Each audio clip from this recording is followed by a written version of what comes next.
새누리당이 4대강, 자원외교, 방위산업 비리 등 이명박 정부의 이른바 사자방 의혹에 대한 국정조사를 검토할 수 있다고 밝혔습니다.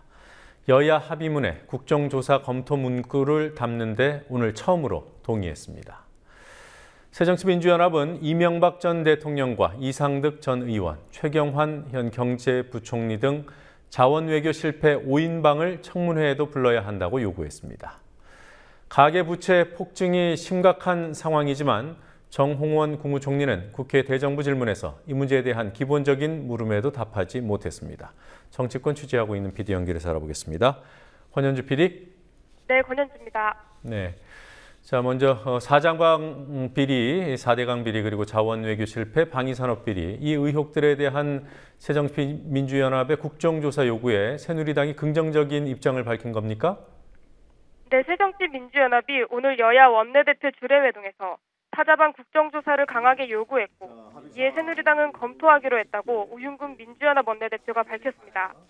새누리당이 합의문을 통해 국정조사 검토 입장을 밝힌 건 오늘이 처음입니다.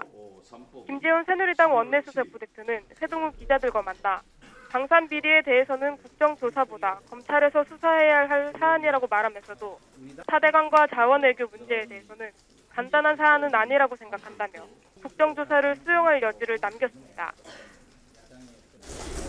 야당이 국정조사를 요구할 만큼 중요한 사안이라고 주장을 하고 있고 저희들도 이것이 지금 간단한 사안은 아니다라고 생각을 하고 국정감사의 과정에서도 수차례 지적이 되었고 또 그동안에 많은 문제점에 대해서 제기하고 있기 때문에 국민들의 관심 사안도 관심도 충분히 크다라고 판단을 하고 있습니다. 그런데 지금 이 사안을 네.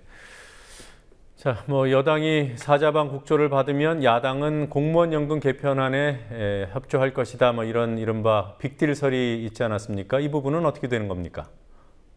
네, 당초 두 사안의 거래를 제안했던 것으로 알려진 새누리당은 오늘 성격이 다른 사안이라며 한 발 물러선 태도를 보였습니다.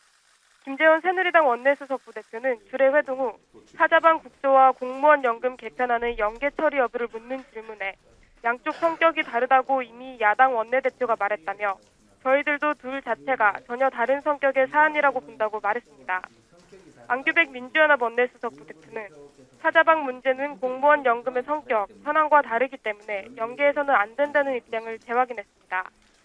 그러나 두 사안은 이미 한 테이블에서 논의되고 있어서 직접적인 거래는 아니어도 느슨한 연계는 있을 것이란 관측도 나옵니다. 자, 민주연합은 이 사자방 세 가지 가운데 자원외교 쪽에 조금 더 비중을 두는 것 같아요. 자원외교의 경우에는 청문회도 해야 한다 이런 요구를 하고 있군요. 네, 박원주 민주연합 대변인은 오전 브리핑에서 이명박 정부의 자원외교 실패의 5인방을 지목하며 이들을 불러 청문회를 해야 한다고 주장했습니다. 민주연합이 꼽은 5인방은 이명박 전 대통령과 이 전 대통령의 형인 이상득 전 의원, 당시 지식경제부 장관이던 최경환 현 경제부총리, 박영중 당시 지경부 차관, 당시 외교자원 실무를 담당했던 윤상직 현 산업통상자원부 장관입니다. 5인방 중 하나인 최경환 경제부총리는 오늘 국회 대정부 질문에서 민주연합의 홍영표 의원이 자원외교 실패에 대한 책임을 추궁하자 개인의 잘못을 따지거나 개인의 책임이 질 일이 아니다라고 강변했습니다. 민주연합은 당 차원의 사자방 국정조사 요구와 더불어 국부유출 진상조사위원회에서 자원외교 비리를 정조준하며 공세를 이어갈 전망입니다. 가계부채 문제가 우리 경제 큰 근심거리 중 하나입니다. 정홍원 총리가 오늘 국회 대정부 질문에서 관련 질문을 받았습니다만 제대로 답변을 못했다고 해요. 어땠습니까? 민주연합 의원이 질의에 대해 정홍원 총리가 수차례 부총리의 질문해달라, 질문을 미리 받지 못해 답변을 준비하지 못했다고 답을 못하는 모습이 연출됐습니다. 가계소득 증대 3대 패키지 사업을 알고 있느냐, 근로소득 증대세제의 내용이 뭐냐 등 기본적인 내용을 확인하는 질문에도 정 총리는 자세한 것은 경제부총리에게 물어봐 달라고 말했습니다. 윤 의원이 미국 금리 인상에 국내 가계부채에 미치는 영향이 무엇이냐고 묻자 정 총리는 총리가 어떻게 모든 질문을 다 알 수가 있느냐면서 미리 원고를 줘야 대비를 할 텐데 아무것도 없이 어떻게 다 대답하느냐고 발끈하기도 했습니다. 사정에 대한 정확한 것은 좀 우리 부총리께 좀 질문해 주시기 바랍니다. 그 좀 우리 부총리께 좀 질문해 주시기 바랍니다. 네. 그 부분에 대해서는 우리 부총리께서 답변 드리도록 하겠습니다. 그건 제가 알지 못합니다.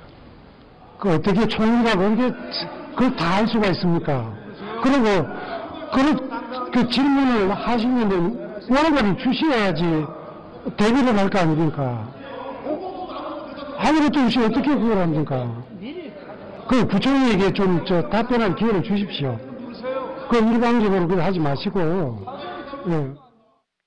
윤 의원과 정 총리가 부딪히며 본회의장이 어수선해지자 이석현 부의장은 총리는 원고가 사전에 없어도 답변할 의무가 있고 윤 의원도 침착하게 질문해주길 바란다고 자제를 당부했습니다. 민주연합 지도부가 오늘 세월호 유가족들을 만났고요. 협약이 체결됐습니다. 어제 새누리당과 유가족 사이에 맺어졌던 협약, 그리고 또 오늘 야당과의 협약, 어떤 차이가 있습니까? 네, 가족대책위와 민주연합 협약의 핵심은 특별검사 후보를 추천할 때 유가족의 사전 동의를 받음으로써 유가족의 참여를 보장한다는 내용입니다. 특검 후보 추천 때 유가족의 거부권을 보장한다는 새누리당과 가족대책위의 어제 협약보다 한 발 더 나아간 내용입니다. 민주연합과 가족대책위는 또 5인 협의체를 구성해 진상조사와 특검 임명 등의 절차에 유가족의 참여를 보장하고 실종자 수색과 배보상 문제 등 후속 조치에 가족들의 요구를 반영하기로 했습니다. 5인 협의체는 민주연합에서는 백재원 정책위의장, 안규백 원내부대표, 전해철 의원이 참여하고 유가족 측에서는 전명선 위원장과 유가족 대리인이 참여하기로 했습니다.